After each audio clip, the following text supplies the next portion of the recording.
આ ફબિંગ કહેવાય. આ જનરેશનનો આ યુગ. આપણી જોડે વાત કરતા રિંગ વાગે એટલે સારી વાત ચાલતી હોય, અગત્યની વાત છે, તોય ગોળ ફરીને તરત ફોન ઉપર વાત કરવા માંડે. એટલે કે મેનર્સ છે કે નહીં, એ મેનર્સ માટે આઈપીડીસી નો કોર્સ છે. બીજો એક રોગ થાય છે ટેક્સ્ટાફ્રેનિયા. એટલે શું કે એને એમ રહ્યા કરે કે કોકનો મેસેજ આવ્યો છે, કોકનો મેસેજ આવ્યો લાગે છે. એટલે વારે વારે 2-3 મિનિટે મોબાઈલ ચેક કરે, નથી કર્યો, પાછો મૂકી દે. પણ એને મનમાં સતત રહ્યા કરે કે કોકનો મેસેજ છે, કોકનો મેસેજ છે. એને ટેક્સ્ટાફ્રેનિયા નામ. 15 વર્ષના છોકરા છોકરીઓ ટેક્સ્ટાફ્રેનિયાથી હોસ્પિટલમાં દાખલ થાય છે. મોટા મોટા શહેરોની આ વાત છે. તો તું કઈ સેલિબ્રિટી છું કે તાર 2 મિનિટે ટીંગ વાગે? તારા કે ઇન્સ્ટાગ્રામ ઉપર 25 મિલિયન ફોલોવર્સ છે કે તાર 2 મિનિટે ટીંગ વાગે? પણ આજની જનરેશનને આ ટેક્સ્ટાફ્રેનિયા રોગ લાગુ પડી ગયો. એટલે એને દર 2-3 મિનિટે ખિસ્સામાં હાથ નાખીને, જો કે આપણને બધાને પડી ગયો છે, કે દર 2-3 મિનિટે ખિસ્સામાં હાથ નાખીને મોબાઈલને અડે નહીં ને તો એ વ્યક્તિ પોતે ડિસ્ચાર્જ થઈ જાય. મોબાઈલ તો ડિસ્ચાર્જ જ્યારે થવાનો છે સાંજ સુધીમાં, પણ 3-3 મિનિટે મોબાઈલને અડી દેવું પડે એટલે શું ચાર્જિંગ રહે. ટેક્સ્ટાફ્રેનિયા.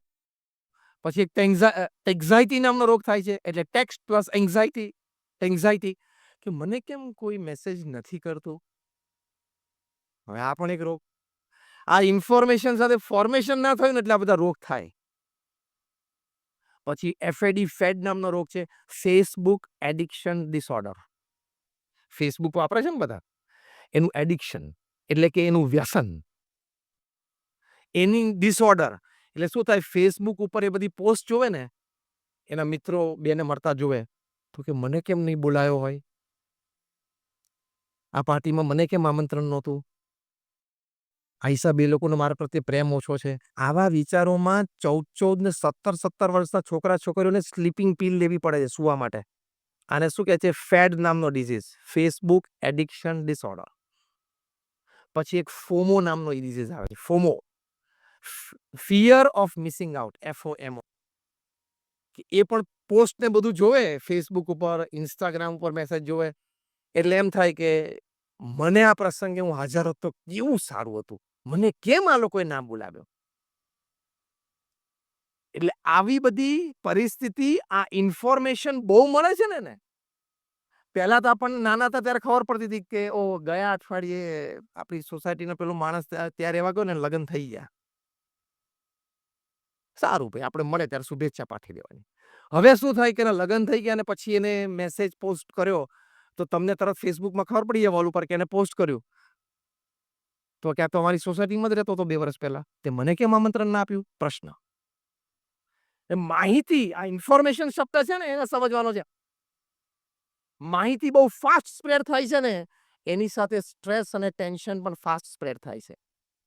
એ સ્ટ્રેસ અને ટેન્શનના ગુલામ ન બનીએ ને એટલે ઇન્ફોર્મેશન, એટલે આઈપીડીસી નો કોર્સ છે.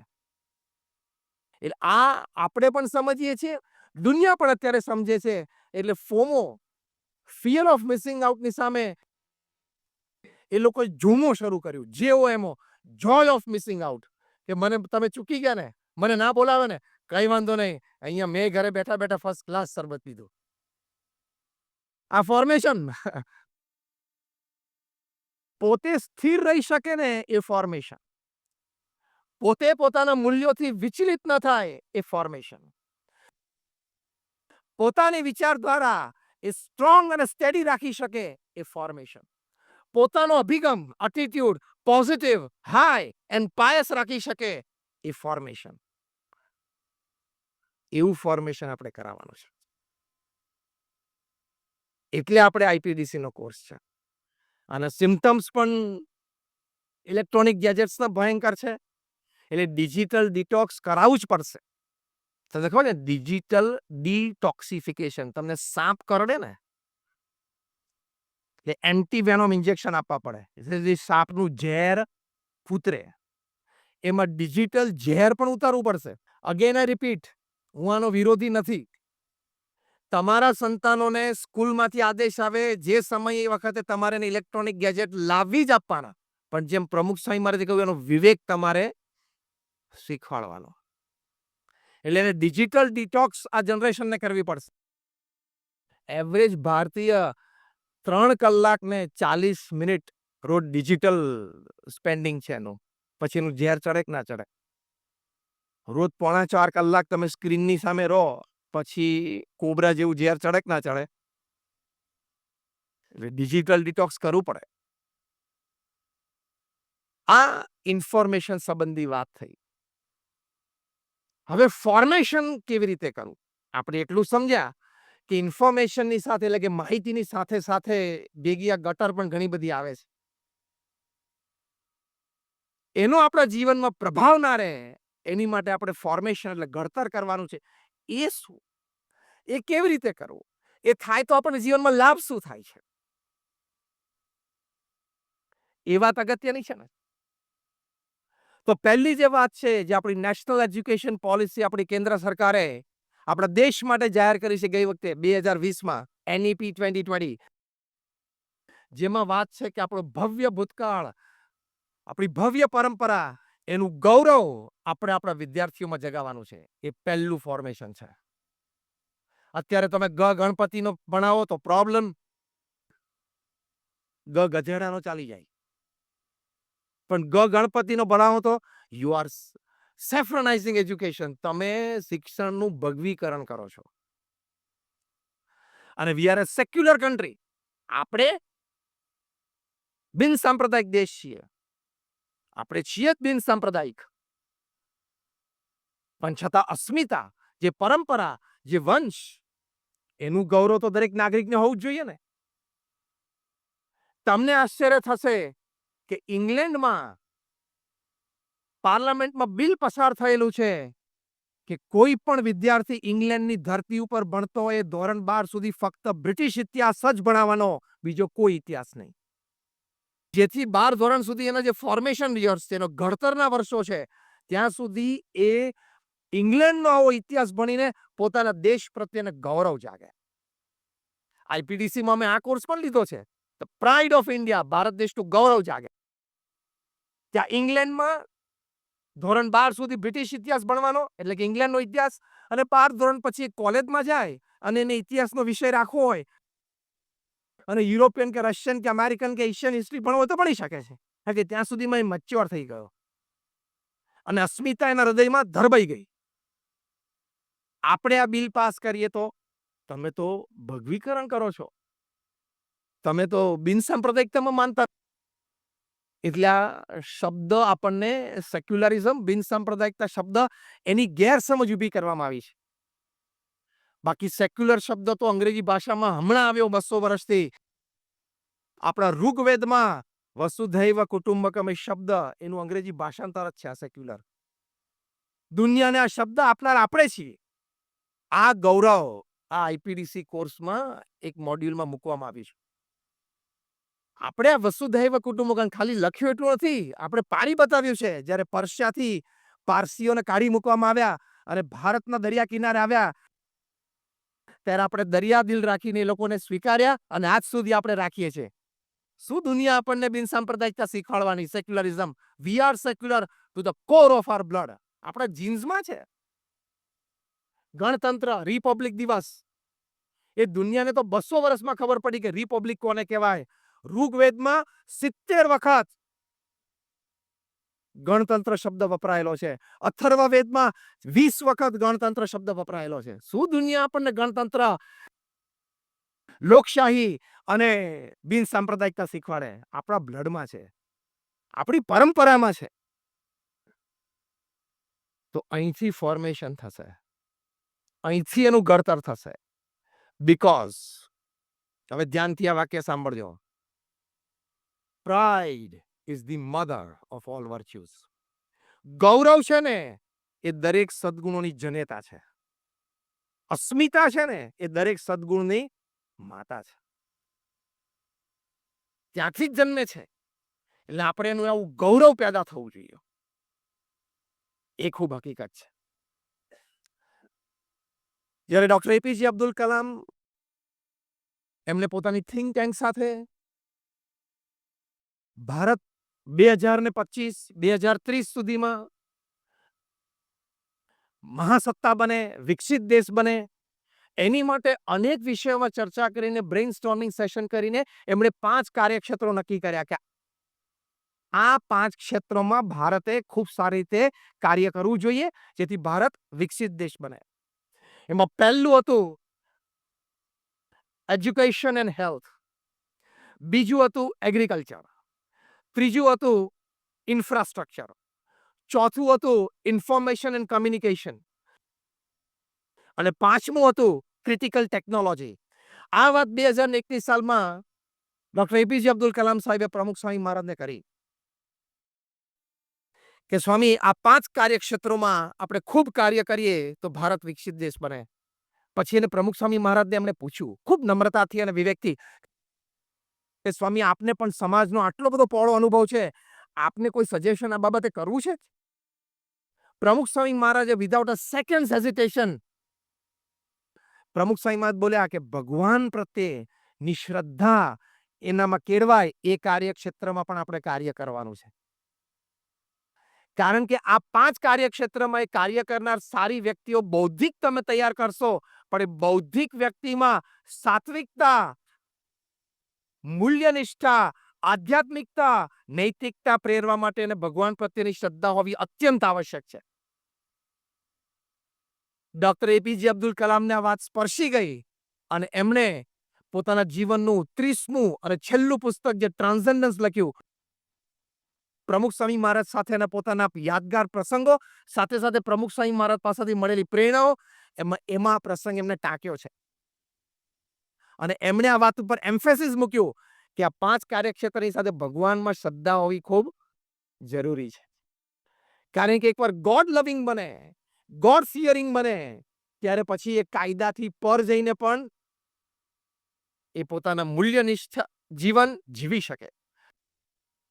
સરદાર વલ્લભભાઈ પટેલ એટલે જ કહેતા કે ભગવાન સ્વામિનારાયણે જે શિક્ષાપત્રી લખી જેનું અનુસરણ જો બધા કરે ને સમગ્ર શાસ્ત્રનો સાર છે તો ભારતમાં આઈપીસીની જરૂર જ ના પડે, ઇન્ડિયન પિનલ કોડ અને કોર્ટની જરૂર જ ના પડે, ખાલી શિક્ષાપત્રી પ્રમાણે રહેતો.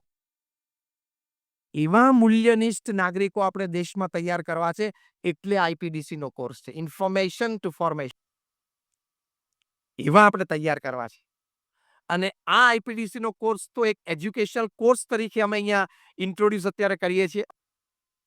પણ અમારી બાળ મંડળની સભાઓમાં, યુવક મંડળની સભાઓમાં, અમારા મંદિરોમાં બધી જગ્યાએ આ એક યા બીજી રીતે ફ્લોટ છે જ, ફ્લોટ થયેલો જ છે અને એના ઉત્તમ પરિણામો અમને મળ્યા છે. તમારામાંથી કેટલા ગાંધીનગર અક્ષરધામ ગયા છે? Just rays your hands. બધા જ. અગેન દિલ્હી અક્ષરધામ જોયું, હાથ ઊંચો કરો. ઓહ, બધા જ.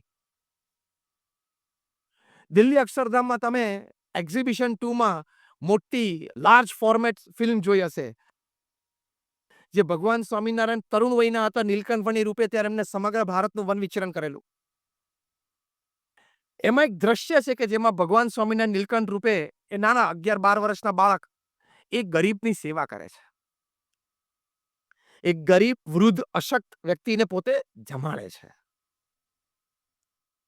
રોજ હજારો લોકો આ શો જોવે છે. ઘણાના જીવન પરિવર્તન થાય છે. પણ એક 11 વર્ષનો બાળક એ પોતે આઈડેન્ટિફાઈ કરી શક્યો કે મારી ઉંમરનો બાળક છે અને એ આવી સેવા કરે છે. શોમાંથી બહાર નીકળ્યા પછી એ 11 વર્ષના બાળકે એના માતા પિતાને કીધું કે dad, I definitely carry your business forward. હું તમારો ધંધો છે ચોક્કસ આગળ લઈ જઈશ. પણ today I decide to serve my country like Neelkanth. પણ આજે આ ફિલ્મ જોઈને હું નક્કી કરું છું કે હું મારા દેશની સેવા નીલકંઠની જેમ કરીશ. આ ફોર્મેશન થયું કહેવાય. મેં કહ્યું એમ એજ્યુકેશનલ એક શૈક્ષણિક કોર્સ તરીકે તો આજે અમે અહીંયા ઇન્ટ્રોડ્યુસ કરીએ છીએ પણ આ ઘડતર થઈ જ રહ્યું છે. એક બાળક ત્યાં અક્ષરધામમાં આ નીલકંઠ વણીનો શો જોઈને એને નિયમ લીધો. એ બાળક છે ને વિડીયો ગેમ્સનો એડિક્ટેડ હતો. રોજ 4 કલાક વિડીયો ગેમ્સ જોવે અને ભણવામાં 55-58% લાવે. હવે 5મા-6ઠ્ઠા ધોરણનો વિદ્યાર્થી એ 55-58% લાવતો તો મા બાપને દુઃખ તો થાય ને કે ભાઈ આનું ભવિષ્ય શું પછી? ત્યાં નીલકંઠ વર્ણીનો શો જોઈને એને થયું કે મારે ખોટી આદત છે ને બાજુ પર મૂકી દેવી જોઈએ. I must shun all my bad habits. એ શોમાંથી બહાર નીકળીને એ બાળકે એના માતા-પિતાને કીધું કે પપ્પા, મમ્મી, હું આજથી નિયમ લઉં છું કે હું વિડિયો ગેમ નહીં રમું. એના મા-બાપ તો ત્યાં ધ્રુસકે ને ધ્રુસકે રડી પડ્યા. અમારા સ્વયંસેવક એમનો એપ્રોચ કર્યો, તમને કંઈ આમ શારીરિક તકલીફ છે? તમને કંઈ મદદની જરૂર છે? તો કે ના, ના, લીવ અસ અલોન, અમને એકલા રહેવા દો. અને પછી એ બાળકને એના માતા-પિતાએ ત્યાં ખૂબ વહાલ કર્યું. એ બાળકને એનાથી એક આગળ વિચાર આવ્યો કે નીલકંઠે જેમ સેવા કરી એમ મારે સેવા કરવી છે. હું તો નાનો છું, 10 વર્ષનો. હું શું કરી શકું? એના ઘરમાં એક કબાટ ભરીને વિડિયો ગેમ્સ હતી. કારણ કે એ શોખીન હતો અને ના લાવી આપે તો રડે. અને એના લીધે આપણે જાણીએ છીએ કે સ્ક્રીનમાં ઓવર ટાઈમ થાય એટલે બાળકોની ઇન્ટેલિજન્સ, શાર્પનેસ, મેમરી પાવર બધું ઘટે છે. આ બધું સાયન્ટિફિકલી પ્રૂવ્ડ છે. એટલે જ એને 55-58% આવતા હતા. આગળ જ નહોતો વધતો. એટલે મા-બાપ ચિંતિત હતા. એ બાળકે કીધું કે અમને આ વખતે દિવાળી કરવા માટે અનાથ આશ્રમમાં અમારી સ્કૂલમાંથી લઈ ગયેલા. જો આ ફોર્મેશન, હા? એ અનાથ બાળકો છે ને, એ લોકોએ કોઈ દિવસ વિડિયો ગેમ જોઈ જ નહીં હોય. તો આપણે ડેડી આ રવિવારે સવારે બધી વિડિયો ગેમ્સ લઈને અનાથ આશ્રમમાં જઈએ અને ત્યાંના સંચાલકને કહીએ કે તમે આની લાઇબ્રેરી બનાવી રાખો. દિવસમાં 15 મિનિટ પણ આ બાળકોને છૂટ આપજો. એ પણ એક જોવે કે આ પણ એક ડિજિટલ દુનિયા છે. 15 મિનિટ માટે હું મારી બધી વિડિયો ગેમ્સ એમ કહીને લગભગ 40 જેટલી ડિજિટલ ગેજેટ્સ એ બાળકે અનાથ આશ્રમમાં ડોનેશન આપી દીધું. એ બાળકે જે દિવસે આ ડિજિટલ ડિટોક્સ, જે આપણે પહેલો શબ્દ વાપર્યો ને, કોબરા જેવું ઝેર ચડે છે આનું, આ બાળકને ચડી ગયેલું, એમાં ડિટોક્સિફિકેશન થયું. તો એ બાળક ધીમે ધીમે ઉત્તરોત્તર પ્રગતિ કરતો રહ્યો અને 10મા ધોરણમાં એ બાળક 92% સાથે ઉત્તીર્ણ થયો. એક સરસ ભાવિ ગળી. આ ફોર્મેશન, આ ઘડતર કહેવાય. એ બાળક પાસે માહિતી ઘણી બધી હતી, પણ એનું ઘડતર બાકી હતું. એ ઘડતર આવા આઈપીડીસી કોર્સથી થશે. જે ઘણા બધા અનુભવો આપણે સાંભળ્યા, વિદ્યાર્થીઓના ઘણા બધા અનુભવો આપણે સાંભળ્યા. તો એ રીતે આ ઘડતર થાય છે. અને ઘડતર થયેલી વ્યક્તિ હોય, એનું ફોર્મેશન થયું હોય, એની પર્સનાલિટી જુદી, એનું કેરેક્ટર જુદું. બિલ ક્લિન્ટન અમેરિકાના પ્રેસિડેન્ટે પ્રમુખ સ્વામી મહારાજને મળ્યા. પ્રમુખ સ્વામી મહારાજ 5 ધોરણ ભણેલા, એક અંગ્રેજીનું વાક્ય ના બોલી શકે. બિલ ક્લિન્ટન કેરિઝમેટિક અમેરિકાના પ્રેસિડેન્ટ. અમેરિકાના પ્રથમ 5 પ્રેસિડેન્ટ તમારે લેવા હોય ને, Abraham Lincoln, George Washington, John F Kennedy, Ronald Reagan, એ કક્ષાની આ વ્યક્તિ કહેવાય. કે જ્યારે અમેરિકામાં ડોલર તૂટતો હતો ને, આ વ્યક્તિએ પોતાની ઇકોનોમિક બુદ્ધિથી, એટલે કે ઇકોનોમિક્સ વિશે બુદ્ધિથી આ વ્યક્તિએ ડોલરને પકડી રાખેલો. એ બહુ કેરિઝમેટિક હતો. 6 ફૂટ 2 ઇંચની હાઈટ. અને અમેરિકાના પ્રેસિડેન્ટ એટલે તો દુનિયાના રાજા કહેવાય. હા, એને સવારે જે વિચાર આવે ને, એ 10 વાગે સપાટો બોલે આખી પૃથ્વી ઉપર. કારણ કે દુનિયાની 50 મોટી સંસ્થાઓ, યુનો ગણો, વર્લ્ડ હેલ્થ ઓર્ગેનાઇઝેશન ગણો, ઇન્ટરનેશનલ મોનિટરી ફંડ ગણો, વર્લ્ડ બેંક ગણો, આ બધી અમેરિકાના પૈસા ઉપર ચાલે છે. અમેરિકાને ફંડિંગ બંધ કરે એટલે આ બધાએ ઘરે બેસી મંજીરા વગાડવાના દેશી ભાષામાં. એ અમેરિકાના પ્રેસિડેન્ટ, દુનિયાના કોઈ પણ પ્રેસિડેન્ટ કે પ્રાઇમ મિનિસ્ટરનું જીવનમાં એક સપનું હોય કે મારા જીવનકાળ દરમિયાન હું એક વખત અમેરિકા જઈને અમેરિકાના પ્રેસિડેન્ટને વ્હાઇટ હાઉસમાં, ઓવલ ઓફિસમાં એની સાથે એકવાર ચા પીવું અને એક ફોટો એ ઘરે લઈ જાય. એ વ્યક્તિ એક ભારતીય સંત, ભગવધારી સંત, 5 ધોરણ ભણેલા, અંગ્રેજીનું એક વાક્ય ના બોલી શકે અને 80 વર્ષની ઉંમર, એનાથી પ્રભાવિત થાય. પણ પ્રમુખ સ્વામી મહારાજના જીવનનું પોતે એવું ઘડતર કરેલું, એવું એમને પોતાનું ફોર્મેશન કરેલું કે his shear presence was dynamics. પ્રમુખ સ્વામી મહારાજની ખાલી શારીરિક હાજરી એ તરંગો વહાવી દે. બિલ ક્લિન્ટન એમની આંખો ઓળખી શક્યા. અને બિલ ક્લિન્ટને પ્રમુખ સ્વામી મહારાજની આંખો માટે કીધું કે I see integrity in his eyes. એમની આંખોમાં વફાદારી છે. એમની આંખોમાં કોઈને પાછા પડીને આગળ આવવાની ભાવના નથી. એ દરેકને સાથે લઈને ચાલ્યા છે. એ એમની આંખો રિફ્લેક્ટ થાય છે. આને શું કહેવાય? ફોર્મેશન. તમારે બહુ બોલવું ના પડે, ચર્ચા ના કરવી પડે, જાહેરાત ના કરવી પડે. તમારી હાજરીથી તમારા 2 શબ્દોથી લોકોને આવી પ્રેરણા મળે. અને પ્રમુખ સ્વામી મહારાજે તો ખૂબ પ્રેમથી દેશી ગુજરાતી ભાષામાં જ બિલ ક્લિન્ટન સાહેબનો હાથ પકડીને કહ્યું કે સાહેબ ગાંધીનગરમાં મારું અક્ષરધામ જોવા આવજો. તો દુભાષ્ય સંત હતા અમૃતનંદન સ્વામી, એમણે અંગ્રેજી ભાષાંતર કર્યું કે Pramukh Swami Maharaj is personally inviting you to visit our Swaminarayan Akshardham at Gandhinagar. It's a wonderful monument of Indian culture ને બધી વાત કરી. બિલ ક્લિન્ટન તરત બોલ્યા કે when he is inviting I will come. એમને આમંત્રણ આપ્યું છે ને હું આવીશ, અને આવ્યા. આવું ઘડતર આપણા વિદ્યાર્થીઓને કરવાનું છે. આવી જનરેશન આપણે તૈયાર કરવાની છે. એટલે 1992માં અમારા યોગી શતાબ્દી મહોત્સવ વખતે જૈનાચાર્ય સુશીલ મુનિજી આવ્યા અને એમને 17,000 સ્વયંસેવકોને જોયા. જે અત્યારે સ્વયંસેવકોને તમે જોયા, સંગીતમાં જોયા, નૃત્યમાં જોયા, આ ઘડતર પામેલા છે. આ બધા યુવાનોમાંથી કોઈને વ્યસન નથી. અને આ તો અહીંયા એમને સાંસ્કૃતિક નૃત્ય કર્યું. પણ આ યુવાનોને નવરાત્રીમાં નાચવા નહીં જવાનો નિયમ છે. હા, એ લોકોનું ઘડતર થયેલું છે. એ લોકોને કોઈ વ્યસન નથી. 17,000 યુવાનોને પ્રમુખ સ્વામી મહારાજે ત્યાં સ્વયંસેવક તરીકે ઘડતર કરીને રાખેલા. જોઈને સુશીલ કુમારજી બોલ્યા કે વન પ્રમુખ સ્વામી વિલ જનરેટ થાઉઝન્ડ્સ ઓફ પ્રમુખ સ્વામી. એક પ્રમુખ સ્વામી હજારો પ્રમુખ સ્વામી તૈયાર કરશે. એટલે કે એવા ઘડાયેલા વ્યક્તિત્વ તૈયાર કરશે. And he will unburden the load of the world. પૃથ્વી પરનો જે લોડ છે ને, શેનો? આ $1,500 અબજ ડિફેન્સ બજેટ એ લોડ જ કહેવાય ને. દર 10 વ્યક્તિ એક ફાયર આર્મ, એ લોડ જ કહેવાય ને.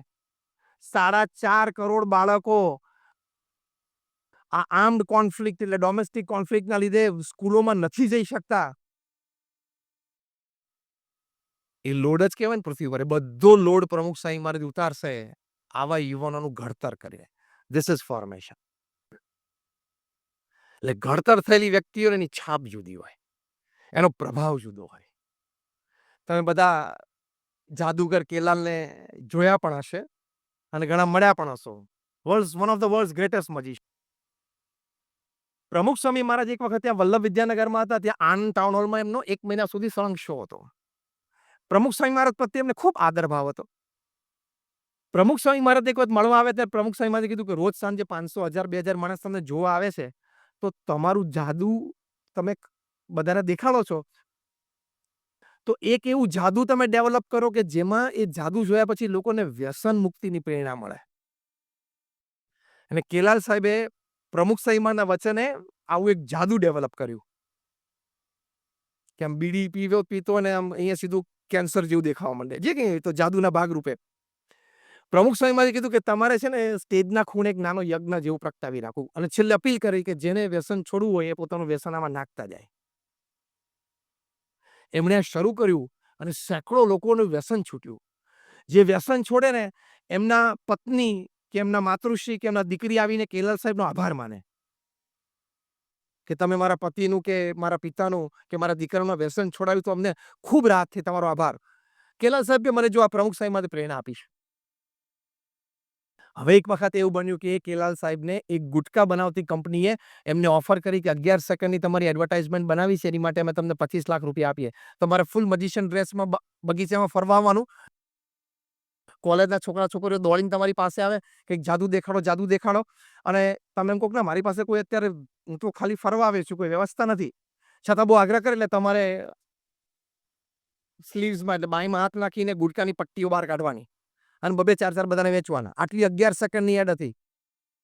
કેલાલ સાહેબ કે હું નહીં કરી શકું. તો કેમ? તો કે બસ મારાથી નહીં થાય, તમે કોઈ બીજાને શોધી લો. એટલે આ એક્ઝિક્યુટિવ્સ કંપનીને એમ થયું કે સાહેબને જરા પૈસા ઓછા પડ્યા, 25 લાખ. એટલે સેકન્ડ ઓફર આપી 50 લાખની. આ પ્રસંગ અમે જુનિયર કેલાલ પાસેથી કાનો કાન સાંભળેલો છે, એમના દીકરા પાસેથી. એક પ્રસંગમાં અમે સાથે હતા, સિનિયર કેલાલ અને અમારા કોઠારીશ્રી હતા યોગી સ્વરૂપ સ્વામી, એ બંને ઉદ્ઘાટનમાં આગળ હતા અને અમે 2-3 સંતો અને જુનિયર કેલાલ પાછળ બેઠા હતા. ત્યારે એમને મને આ પ્રસંગ કહ્યો. 50 લાખની ઓફર કરી ત્યારે કેલાલ સાહેબે કીધું કે નહીં થાય. ત્યારે કારણ પૂછ્યું તો કહ્યું કે મને પ્રમુખ સ્વામી મહારાજે પ્રેરણા આપી છે, મારું ફોર્મેશન કર્યું છે. મને પ્રમુખ સ્વામી મહારાજે પ્રેરણા આપી છે કે તમે વ્યસન મુક્તિનું કાર્ય કરો. એ હું કરું છું. ઘણા છોડે છે. મને એનો સંતોષ છે.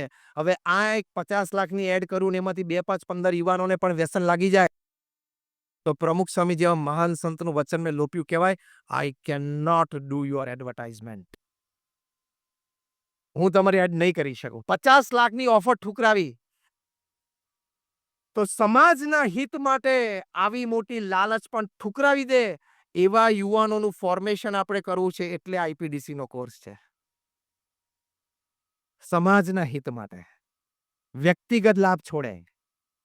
સમાજના હિત માટે વ્યક્તિગત લાભ અને લાલચ છોડે એવા યુવાનોનું ઘડતર કરવું છે ને એની માટે આ કોર્સ છે આઈપીડીસીનો. એટલે ધીમે ધીમે વોરા સાહેબ તમે અત્યારે તો આપણે ઇલેક્ટિવ છે પણ પછી આપે જ હમણાં અહીંયા જાહેરાત કરી આપના પ્રવચનમાં કે બધા કોલેજના પ્રિન્સિપલ્સ અને કોલેજના અત્યારે જે એડમિનિસ્ટ્રેટિવ બેઠા છે બધાને વિનંતી છે કે ધીમે ધીમે તમે કમ્પલસરી કરજો. કારણ કે આ એના માટે ખૂબ આવશ્યક છે. ત્યાં 1991માં કલ્ચરલ ફેસ્ટિવલ ઓફ ઇન્ડિયા અમેરિકામાં અમે કરેલો. ત્યાં ગવર્મેન્ટ ઓફ ઇન્ડિયાના under secretary for cultural department mister Kartar Singh Luthra આવેલા. એમને કહ્યું કે અમે તો 51 દેશોમાં 51 સીએફઆઈ કર્યા છે. તમે એક બીએપીએસસી નાની સંસ્થા આટલો મોટો ઉત્સવ અમેરિકાની ધરતી ઉપર કરો છો. આશ્ચર્ય છે. એ આવા તૈયાર નહોતા. અમારા વડીલ સંત પૂજ્ય આત્મસ્વરૂપ સ્વામી એમને ખૂબ સમજાવ્યા પછી આવ્યા અને આવ્યા ત્યાં ભવ્ય મોટો એન્ટ્રન્સ ગેટની આગળ જ એક 11 વર્ષનો બાળક એ હાથમાં ઝાડુ લઈને, જે હમણાં તમે નૃત્યમાં જોયું ને કે આપણે આ બધા સંસ્કારી તૈયાર કરવા છે, એ સાફ કરતો હતો. એટલે કરતારસિંહ લુથરાએ જોયું કે આ તો સરસ સ્વયંસેવકના ડ્રેસમાં છે આ બાળક 10-11 વર્ષનો. તરત એની નજીક ગયા કે બેટા વોટ ઇઝ યોર નેમ? તો પહેલા કીધું કે my name is Mayur Patel. What are you doing here? તું અહીંયા શું કરે છે? તો પેલા મયુર પટેલ 11 વર્ષના બાળકે જે જવાબ આપ્યો ને એ આ કરતારસિંહ લુથરાના પગ નીચેથી તો ભોંય ખસી ગઈ. પેલો બાળક બોલ્યો કે I am serving my nation and my guru. કચરો વાળતો તો એ બાળક અને બોલ્યો શું કે હું મારા દેશની અને મારા ગુરુની સેવા કરું છું. આ ફોર્મેશન થયું કહેવાય. આ શું છે? ઘડતર થયું કહેવાય. તો આવા ઘડતરની આપણે આવશ્યકતા છે. એક માછીમારનો દીકરો ભારતના મહાન વૈજ્ઞાનિક અને રાષ્ટ્રપતિ બની શકતા હોય, ડોક્ટર એપીજે અબ્દુલ કલામ. એક ગરીબ સામાન્ય પરિવારમાં જન્મેલો બાળક સ્ટ્રીટ લાઇટ નીચે ભણીને ભારતનું સંવિધાન લખી શકતા હોય, ડોક્ટર ભીમરાવ આંબેડકર.